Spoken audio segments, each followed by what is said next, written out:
ప్రపంచ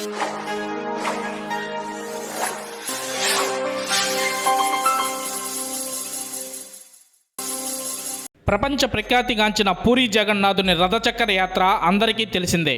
కాగా వస్తున్నాయి జగన్నాథ జగన్నాథ రథచక్రాలు అంటూ మహాకవి శ్రీశ్రీ చెప్పినట్లుగా ప్రకాశం జిల్లా దర్శిలో వేంచేసిన శ్రీ అన్నపూర్ణ సమేత కాశీ విశ్వేశ్వర స్వామి వాళ్లను నిండారా దర్శించుకునేందుకు మహాశివరాత్రి సందర్భంగా ఈ నెల 19వ తేదీ అన్నపూర్ణ గంగాదేవి సమేత కాశీ విశ్వేశ్వర స్వామి వాళ్లను నిండారా దర్శించుకునేందుకు పట్టణ ఊరేగింపులో భాగంగా దాదాపు 75 లక్షల వ్యయంతో ఏర్పాటు చేసిన రథం ఈరోజు సోమవారం నాడు సాయంత్రం దర్శిపట్నంలోకి ప్రవేశించింది.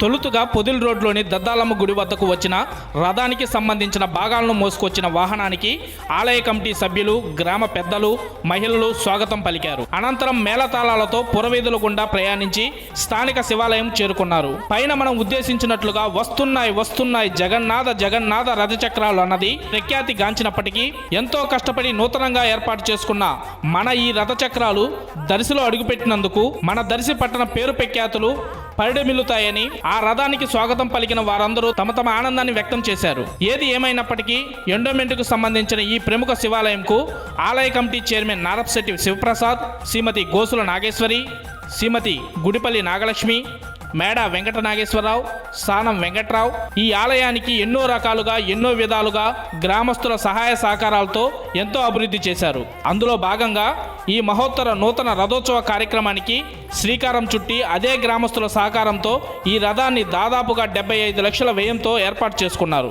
ఈ కార్యక్రమంకు ముఖ్యంగా స్థానిక మహిళలు ఎంతో వ్యయ ప్రయాసాలకు నొచ్చి ఈ రథ నిర్మాణానికి తోడ్పడ్డారు. దర్శి చరిత్రలో ఎన్నడూ లేని విధంగా ఈ నెల 19వ తేదీ ఆదివారం నాడు స్వామివార్లను ఊరేగింపులో భాగంగా దర్శి పట్టణ ప్రజల ముందుకు రానుంది ఈ మహోత్తర నూతన రథం.